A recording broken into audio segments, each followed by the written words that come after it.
nabuhusan na namin 2 poste kahapon. Ayan. Tapos naikabit na rin namin yung 2 porma. So ngayon, araw ng Pasko, yan naman ang bubuhusan namin. Saglit lang naman yan, 1 oras lang. Nakaprepare na rin eh. Ayan. Para kahit paano, kahit Pasko, makapatuyo namin siya para tuloy-tuloy ang gawa. Ayan, 2 poste. Pagtapos nito, may 2 poste pa, kaso maliit na lang. Yan, kalahati na lang ang taas. Tsaka dito sa kabila. Yan. Tapos niyan, magbibiga na kami. Yan, bibigaan natin yan paikot. Biga paikot. Papatungan pa natin ito isang hollow block. Tapos biga yan paikot. Tapos nun, maglalagay na tayo ng trusses. Bali, nag-canvas na ako ng mga gagamitin nating bakal tsaka yero.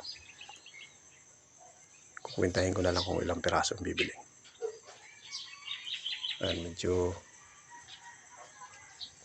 hindi maganda yung ano namin. Dapat pala mas marami yung buhangin kaysa sa graba.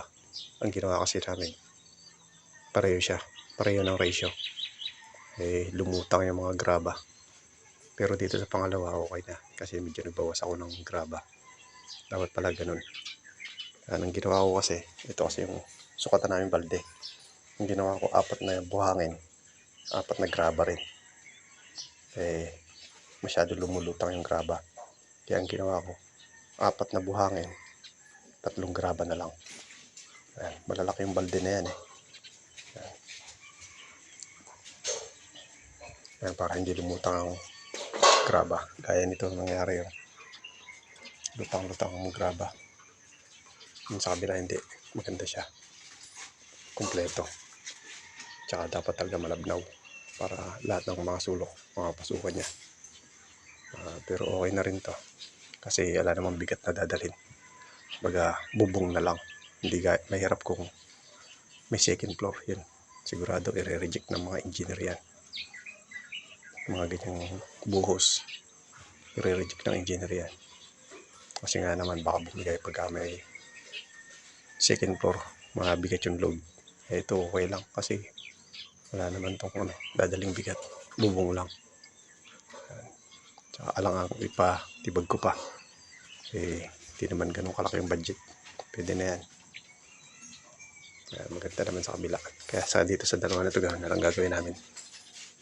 Dadamihan ko yung buhangin. Lamang ng isang timbang buhangin. Magiging 4:3. 4 na buhangin, 3 graba. Ayan, isang semento. Matapang na rin yun. Ayan, buhos namin mamaya. Tapos niyan, 2 naman. Ayan. So, yan lang update. Hinintay ko lang yung mga kasama ko. Bali kami lang 3 gagawa. Kami mag-aama.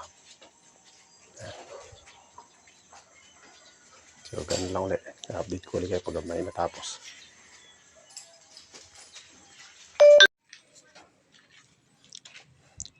Okay na yung 2 poste. Ang ginawa namin kahapon, araw ng Pasko.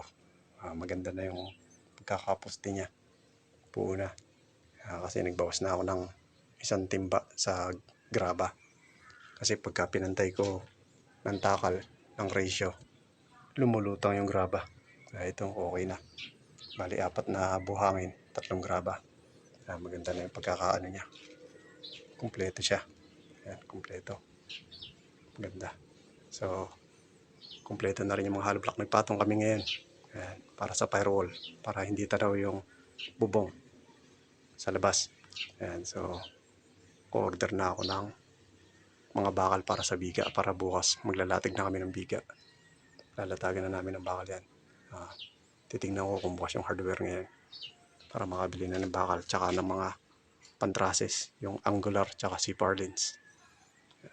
Para isang deliver lang. Ayan, lalatagan natin yan. So, bali dito, tracing hollow block, pago, biga.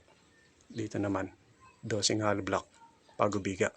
Kaya ang slope niya, isang hollow block. Ayan, okay na yun. Para hindi matarik na matarik. So, ayan na.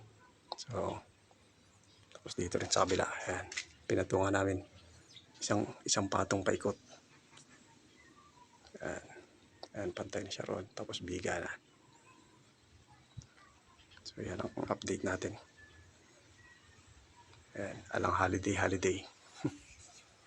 Diretso pa rin ang trabaho. Ayan. So titignan ko ngayon kung bukas yung hardware. Makabili ng bakal.